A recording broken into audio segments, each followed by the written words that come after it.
책 읽는 힘, 책을 좋아하는 것, 이 부분과 함께 공부하는 힘은 또 조금 다른 부분이 있습니다. 물론 중복되는 부분이 아주 많은 것도 사실이지만 중복되지 않는 부분도 좀 있더라는 것이죠.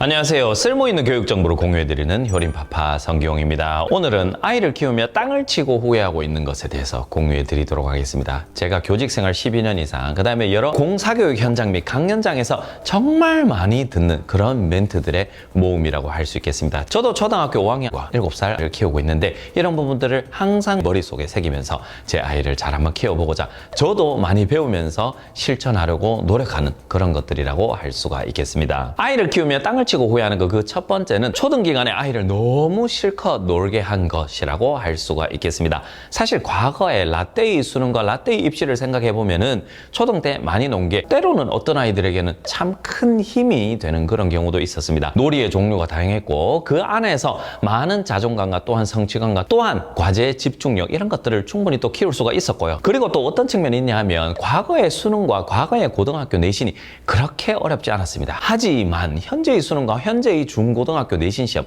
서술형 평가 및 다른 수행평가를 살펴보면은 그 난이도가 상당히 높습니다. 과거 라떼에 비해서 상당히 어려워졌다라고 할 수가 있겠습니다. 그러니까 이렇게 노는 것들이 저는 꼭 나쁘다고 생각하지 않습니다. 아이의 삶에 있어서 당연히 이 놀이라든가 혹은 그 놀이를 통한 무언가 쭉 한번 몰입해보는 것, 다양한 창의성과 사고력을 기르는 것, 정말 기르는 게 필요하다고도 생각을 하지만 현실적인 부분에 있어서 좀 챙겨야 될 것도 있다. 초등학교 기간에 너무 놀기만 놀면 이제 초등학교 고학년이나 중고등학생이 되어서 아이 스스로 어느 정도 동기부여가 되는 아이들이 있습니다. 이렇게 놀다 보니까 이때까지는 조금 미뤄왔지만 이제 해야 되겠다라는 그 동기부여가 어느 순간인가 될 수가 있거든요. 그런데 막상 동기부여가 되어서 접근하려니까 다른 아이들과 너무 격차가 벌어져 있다든가 혹은 학교 수업이 생각보다 어렵게 다가오는 그런 경우가 있다라는 것이죠. 이게 꼭 무조건 선행을 달려라, 이게 꼭 무조건 놀아라, 이게 아니라 적당한 밸런스가 있어야 된다. 그런 의미로 말씀을 드리는 것입니다. 어떤 분들 보면 좀 과하게 치우쳐져 있는 경우가 있습니다. 선행이든 혹은 그 반대의 경우든 간에요. 과거에 우리 옛말에 애들은 좀 놀아야지 이런 말들 저 존중한다니까요. 하지만 그런 것들에만 너무 믿고 맹신하고 좀 치우쳐져 있으면은 사실 이게 현실적으로 좀 맞지 않는 부분이 있을 수가 있다. 나중에 실제 아이가 하려고 해도 못하는 경우가 생길 수 있다. 이런 것들을 말씀드리고 싶어요. 아이를 키우며 땅을 치고 후회하는 것, 그 두 번째는 바로 책류가만 믿은 것입니다. 저는 책 아주 좋아합니다. 아이가 책을 많이 읽어야 된다고 생각하고요. 저는 초등 영어 센터를 운영하면서도 영어 책과 영어 원서가 그 중심에 있습니다. 그리고 가정에서도 제 첫째와 저희 둘째 똑같이 책을 좀 좋아했으면 하는 그런 마음이 있습니다. 아이가 책을 읽고 있는 이런 모습을 보면 당연히 그런 흐뭇함, 지금 이 영상을 보시는 그런 부모님들 모두 다 똑같이 생각하리라 생각합니다. 하지만 이 책류가 부분에 있어서 어떤 오류가 생길 수가 있냐 하면 책류가만 맹신하는 그런 경우가 제 주변에 은근히 많이 있습니다. 그리고 제가 강연장을 가더라도 이런 말들을 은근히 많이 듣거든요. 책류가가 어떤 포인트가 문제가 되는가? 책을 많이 읽는다는 거 당연히 문해력에 도움이 되고 어휘력에 도움도 됩니다. 자, 그런데 이 책 읽는 힘, 책을 좋아하는 것, 이 부분과 함께 공부하는 힘은 또 조금 다른 부분이 있습니다. 물론 중복되는 부분이 아주 많은 것도 사실이지만 중복되지 않는 부분도 좀 있더라는 것이죠. 책을 많이 읽으려고 하고 또한 책만 좋아하는 그런 아이들 중에서 수학이나 국어나 영어나 다른 기타 전반적인 학교 교육 과정 속에 있는 그런 과목들에서 좋지 않은 성적이나 좋지 않은 퍼포먼스, 수업에 있어서 어려움을 겪는 아이들 제가 은근히 많이 보았습니다. 다수라고 할 수는 없겠죠. 하지만 은근히 있다라는 것이죠. 자, 첫째, 한마디로 책을 많이 읽으면 무조건 공부할 힘이 생기고 공부를 잘할 것이다 라고 믿는 것, 요 포인트, 요 지점이 오류라고 할 수 있겠습니다. 물론 그렇게 되는 아이들도 은근히 있습니다만 그렇게 되지 않는 아이들도 있기 때문에 책을 읽는 것은 책을 읽는 것대로 쭉 밀고 나가야 됩니다. 그리고 이 책 읽는 것과 함께 공부라는 것도 어느 정도는 챙겨야 된다는 것이죠. 연산이 정확하고 빠르고 수학 개념을 잘 이해해서 잘 응용하고, 이거는 무엇을 해야 됩니까? 책을 많이 읽는다고 갑자기 수학 문제를 잘 푸는 것은 아니다라고 할 수가 있죠. 약간 도움은 줄 수 있겠죠. 그 안에 있는 어휘들이에요. 그러니까 하나만 무조건 맹신해서 가기보다는 책을 중심으로 해서 아이의 학습이나 공부에 있어서 어느 정도 밸런스를 챙기는 생기는 것이 핵심이라고 할 수 있겠습니다. 아이를 키우며 땅을 치고 후회하는 거 그 세 번째는 바로 스마트폰이나 게임, 유튜브 습관을 너무 늦게 잡은 것입니다. 이게 왜 문제가 되냐면 부모님께서 맞벌이 가정이거나 혹은 어떤 연락할 문제가 필요해서 혹은 어떨 때는 그냥 단순히 사주고 싶어서 당연히 그럴 수 있잖아요. 아이에게 스마트폰을 사주신다라는 것이죠. 근데 그 사주시는 시점이 은근히 빠른 경우가 많아요. 그러면 그렇게 일찍 사주셨는데 그때 기준이나 어떤 습관을 잡기에는 너무 과하게 아이를 잡는 것 같고 너무 많은 통제를 하는 것 같아서 그냥 에이 아직 아이가 어려서 아직 이 정도는 안 해도 돼 이렇게 어린아이에게 이런 기준을 갖다 대는 것 자체가 좀 사실은 과하고 나중에 이런 습관을 잡아서 충분해 라고 막연히 미루시는 분들이 은근히 많이 있으시죠. 근데 이렇게 미루다 보니까 서서히 아이의 학년이 올라갑니다. 근데 그 과정에 있어서 어떤 문제가 생기냐면 이제 예측 가능한 그런 문제가 생긴다는 것이죠. 엄마 이거 5분만 더 하고 엄마 나 이거 거의 끝나가거든 잠깐만 엄마 나 휴대폰 이거 보고 좀 이따 진짜 숙제 한다니까. 자 그런데 이것들을 정말 지키던가요? 전혀 지키지 않습니다. 이걸 지키는 아이들은 거의 100명 중에 1명 정도라고 할 수가 있습니다. 그만큼 전혀 안 지키거든요. 그래서 이렇게 문제가 겉으로 드러났을 때 밀당을 하면서 아차 싶은 그 생각이 들거든요. 그럴 때 기준이나 어떤 약속을 하기에는 이미 흘러온 시간이 은근히 많이 되기 때문에 아이도 거부가 상당히 생긴다는 거죠. 이때까지는 내가 하고 싶은 대로 하고 이때까지는 뭐 이렇게 하거나 저렇게 하거나 엄마한테 혼이 나든 말든 내가 하고 싶은 대로 했는데 갑자기 어느 날이 되니까 휴대폰 못 쓰게 하고 유튜브 거의 못 보게 하고 쇼츠는 중단이라고 하고 이런 여러 가지 기준들을 들이미니까 상당히 불편하다라는 거죠. 그리고 아이도 머리가 커지고 있는 시점에 있어서 주관은 또렷해지고 있는데 이때까지는 허용해 줬으면서 갑자기 그걸 드러낸다고 하니까 아이 스스로도 이걸 내가 왜 따라야지 거부감부터 먼저 든다는 것이죠. 물론 이런 문제가 생겼을 때 그때가 가장 빠른 일일이라는 거 저는 말씀드리고 싶은데요. 하지만 그 이전에 아이가 처음에 휴대폰을 받았을 때 아이에게 휴대폰을 처음 사주고 유튜브를 처음 보고 또한 이런 게임 같은 것들을 처음 한번 해볼 때 저는 그때 무조건 이런 철저하고 계획적인 약속을 꼭 해야 된다라고 생각을 합니다. 그때 잘 잡아두고 그때 습관을 잘 지킨 아이들이 꾸준히 잘 지키는 것이지 그때 안 잡아두고 나중에 잡으려고 하면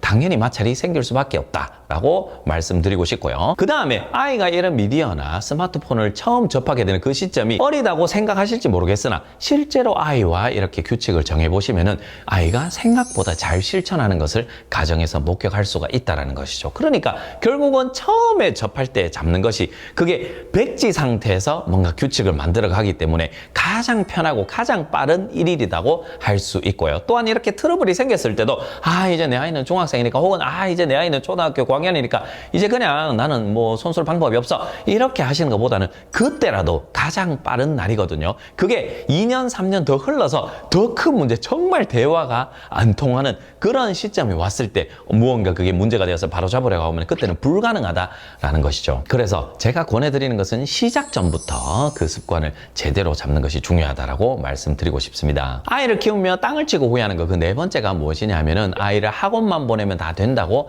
생각한 것이라고 할 수 있어요. 이게 뭐냐 하면 사실 요즘 모든 분야에 있어서 학원들이 발전하고 있고요. 또한 필요한 경우는 학원에 보낼 필요가 있는 것들이 당연히 있습니다. 자 그런데 이 학원을 정말 지혜롭게 잘 활용하시는 그런 분들도 제가 정말 많이 평소에 만날 수가 있습니다. 학원을 보내시면서 혹시나 빠진 구멍은 없는지 특정 A라는 학원을 보내면서 좀 더 시너지가 날 수 있는 활동은 어떤 것인지 부모님 스스로 고민해보고 아이와 대화를 나누고 뭔가 좀 더 풍성하게 제대로 학습이 일어나게 하는 그런 환경을 조성하시는 분들 참 많거든요. 하지만 그렇지 않은 분들도 상당히 많습니다. A라는 학원에 보냈으니까 당연히 A라는 효과가 있겠지. 그리고 이게 쭉 지속이 돼요. 과목마다 영어는 A, 수학은 B, 국어 논술은 C 이렇게 해서 쭉 한 3년, 4년 정도 보내기 시작합니다. 그리고 부모님 물론 우리 모두 다 바쁜 삶을 살고 있습니다. 사실 그 바쁜 정도는 차이가 있을 수가 있죠 당연히. 하지만 지금 요즘 이렇게 한가하게 생활하시는 분들 많이 없거든요. 그래서 모두 다 바쁜 생활을 살고 있어요. 근데 그 과정에 있어서 정말 현실적으로 바쁘실 수도 있지만 그래도 아이의 학원을 보냈거나 혹은 학교에서 어떤 일어나는 일들 이런 것들을 조금 더 세심하게 좀 더 그 안에 표면적인 부분이 아니라 정말 그 안에 있는 것들을 조금 긁어줄 필요가 있다는 것이죠. 숙제는 잘 해가는지 그 숙제 해간 것은 잘 알고 하는 것인지 그냥 구색 맞추기 또한 학교 및 학원에서 시험을 친다면 단순히 그냥 벼락치기로 후루룩 해서 그냥 다 휘발되는 그런 공부를 하고 있지 있지는 않은지 여러 가지들이 있을 수가 있어요. 그런 어떤 현상들을 부모님께서 사실 가장 잘 짚어내시고 가장 평소에 관찰이 가능한 그런 위치에 있다라고 할 수 있죠. 그러니까 이런 부분들을 놓치면 놓칠수록 이게 쭉 흘러가면서 학원을 가니까 잘하고 있겠지. 그리고 학원에서도 반이 쭉쭉쭉 올라가면서 뭔가 잘 이루어지고 있는 것처럼 보이거든요. 하지만 그렇지 않은 경우들을 은근히 제가 많이 봐왔습니다. 그래서 결국은 스스로 복습하고 모르는 것은 찾아보고 학습이 학습답게 제대로 이루어져야지만이 이게 중고등학생으로 잘 이어집니다. 결국은 고등학생이 되면 공부는 스스로 하는 겁니다. 그런데 계속해서 억지로 하고 계속해서 정말 대충 하는 그런 습관이 자리 잡으면은 모르겠습니다. 한 중학교 때까지는 어떻게든 정말 버틸 수가 있다. 이게 잘하는 게 아니고 그냥 최소한으로 버틸 수가 있다. 하지만 고등학교 올라가면은 그냥 산산조각 납니다. 그런 아이들을 제가 고등학생들 많이 지도하면서 만났거든요. 아이를 학원에 보내는 게 무조건 잘못됐다. 그런 게 아니라 좀 더 내실 있는 학습이 일어나고 있는지 그것들을 학교든 학원이든 스스로 공부하는 것이든 대충 훑고 넘어가는 건 없는지 단순히 다니기만 하고 있는지 이렇진 않은지 꼭 확인하는 것이 필요합니다. 아이를 키우며 땅을 치고 후회하는 것 그 5번째는 아이의 기질 탓만 한 것입니다. 저도 일상에서 많은 부모님들과 상담을 하고 강연장에서 대화를 나눕니다. 그러면 그 종종 들리는 말이 있습니다. 약간 밑밥 까는 그런 말들이죠. 그게 뭐냐 하면 제 아이는 원래 집중력을 잘 못하는데 제 아이는 원래 산만한데요. 제 아이는 원래 이런데요. 그 원래라는 거 물론 좀 있을 수 있습니다. 그 기질이라는 걸 알고 아이를 지도하는 것과 모르고 지도하는 것은 사실 큰 차이가 있거든요. 당연히 맞습니다. 하지만 또 어떤 부모님들은 그 기질 뒤에 숨는 부모님들이 계십니다. 그 기질을 알고 나서 아이에게 맞게 지도를 하고 또한 그 기질을 고려해서 어떻게 하면 조금 더 아이가 스스로 공부 독립이 일어날 수 있도록 제대로 된 학습이 일어날 수 있도록 그 방법을 안내하고 그 방법을 가지고 지도를 해야 되는데 어쩌면 그 과정에 있어서 약간씩은 불편한 부분이 있고요. 아이도 약간 어려워하는 그런 부분들이 당연히 있을 수가 있거든요. 한마디로 아이가 좀 산만한 거예요. 집중을 잘 못한다는 거예요. 그러면 결국은 원래 약간 산만한 기질과 성향이 있는 아이들을 어떻게 하면 좀 집중을 잘 할 수 있을까? 원래 산만한 아이고 이런 행동을 하고 이런 현상 이런 부분에서 어려워하니까 요거를 이렇게 도와주고 이렇게 도와주면은 요렇게 잘 하겠지 라는 그런 플랜을 가지고 지도를 한다라는 것이죠. 그러면 이게 학교든 학원이든 이렇게 지도를 하는데 부모님께서 그 불편한 포인트를 전혀 못 참는 거예요. 제가 예전에 말씀드렸잖아요. 제 아이는 많이 산만하다고요. 근데 그거는 사실 기질 뒤에 숨는 거거든요. 이렇게 약간 아이가 부담스러워하고 아이가 약간 불편한 지점이 있을 수가 있는데 그 부분을 같이 부모님도 고민하면서 어떻게 하면은 그 과정을 이겨낼 수 있을까? 이런 기질이 있기 때문에 어떻게 하면 이런 것들을 도와주고 바꿔서 좀 더 나은 방향으로 될 수 있을까? 이렇게 고민을 해야 되는데 단순히 내 아이는 어떤 특정한 기질을 가지고 있으니까 딱 못 박아두고 그런데 이상적으로 생각하는 거는 무언가 있어요. 근데 그 과정을 버티기를 힘들어 하시는 분들 그래서 그냥 그 기질 뒤에 항상 숨어 계시는 것이죠.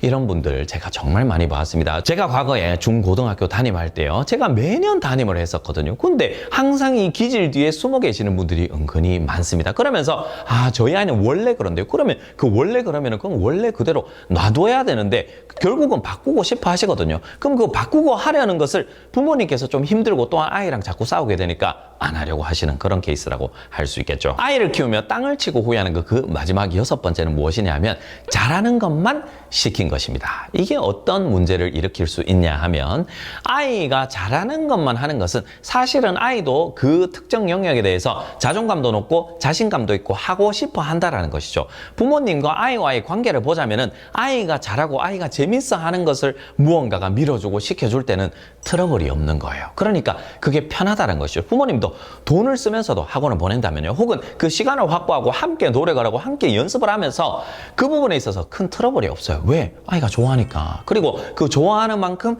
성과가 다행스럽게도 나오면서 그냥 하기만 하면 되니까 부모님께서 큰 불편함이나 아이와 큰 밀당을 할 일이 없는 것이죠. 하지만 아이가 크면서 학교 공부를 하면서 학원을 다니면서 꼭 잘하고 꼭 좋아하는 것만 할 수는 없는 것이죠. 아이는 책 읽기를 너무너무 좋아해요. 그런데 그 책을 읽고 나서 예를 들어 어떤 글을 적어봐야 된다? 사실 아이가 이렇게 글을 적는 거 저는 한편으로 참 필요하다라고 생각하거든요. 근데 그 책 읽는 것만 좋아한다고 해서 어떤 부모님들 그 책 읽기만 하도록 놔둔다라는 것이죠. 또한 수학 문제를 푸는데 수학 문제를 틀렸어요. 이런 이유에 의해서 틀렸어요. 그러면 그 이유를 개선하기 위해서 내가 왜 틀렸는지도 한번 살펴보고 그 다음에 이 틀린 이유를 반영해서 이제 다시 틀리지 않도록 연습을 하는 이런 것들이 필요하거든요. 근데 그냥 맞고 틀리고 그것만 표시하고 다음에 잘하지 뭐 다음에 할게 이렇게 그냥 미루고 넘어가 버리는 케이스. 그러니까 이 틀린 것을 얼마나 잘 메꾸고 넘어가는가, 그리고 이 틀리는 것을 다시 발생시키지 않기 위해서 조금 불편하고 귀찮지만 그 노력을 얼마나 기울이는가, 그게 사실은 어떨 때는 키포인트가 될 수가 있거든요. 그런데 이런 부분들이 아무래도 내가 정말 하고 싶은 것, 거기에는 반대되는 것이기 때문에 약간씩 미루고 피하고 싶은 그런 성향이 나타난다라는 것이죠. 부모님도 아이가 그 불편해하는 부분, 사실은 정말 해야 되는데 지도를 하려니까 혹은 알려주려니까 뭔가 싸움이 될 것 같고 마찰이 있고 밀당을 해야 되니까 그냥 부모님도 해요, 오늘은 이렇게 그냥 놔둬버리자, 미루고 넘어가는 경우가 정말 많거든요. 하지만 이게 많아지면 많아지고 시간이 흘러가면 흘러갈수록 다시 되돌아올 수 없다는 것 꼭 기억하시기 바랍니다. 아이를 키우다 보면은 과거에는 최선이라고 생각했던 그런 선택들이 좀 후회나 불편함으로 남는 경우가 있습니다. 저도 애 둘을 지금 아주 왕성하게 육아라고 키우고 있지만 저도 그런 순간들이 있고요. 또한 반성하게 되는 그런 순간들도 많습니다. 조금 더 놀게 해줄 걸, 조금 더 잡을 걸, 조금 더 기다려줄 걸, 이런 마음이 정말 매일 여러 번씩 들거든요. 하지만 이런 부모의 후회가 꼭 안 좋은 거라고 저는 생각하지 않습니다. 이런 후회들이 아이를 망쳤다, 나의 선택이 잘못됐다, 그런 증거가 아니라 어쩌면은 아이를 좀 더 잘 키우고 싶은 그런 마음이 생기는, 우리가 부모라면은 누구나 느끼는 그런 신호이지 않을까라고 생각합니다. 그러니까 과거의 선택은 과거의 선택이에요. 과거에 나라는 부모가 한 선택인데 그 선택을 탓하고 어떻게 해도 아무 달라질 것은 없습니다. 그러면 정작 중요한 것은 무엇인가? 중요한 건 지금입니다. 아, 이렇고 이래서 정말 내가 필요하다고 생각하는데 사실 그냥 나의 나태함이나 귀찮음이나 혹은 단순한 미움으로 그냥 못 본 척하고 있다면은 그 부분을 진짜 다뤄야 됩니다. 앉는 힘, 버티는 힘, 스스로 생각하는 힘, 조금 불편하지만 다시 한번 해보는 힘, 이런 것들을 키우도록 노력을 해봐야 된다는 것이죠. 저도 처음으로 부모가 되고 제가 한 선택들이 당연히 다 맞다고 생각하지 않습니다. 그냥 제가 무심코 봐도 틀린 것들이 많거든요. 그리고 이 모든 것은 지금 이 영상을 보고 계시는 우리 처음 부모님 모두에게 다 똑같이 적용이 됩니다.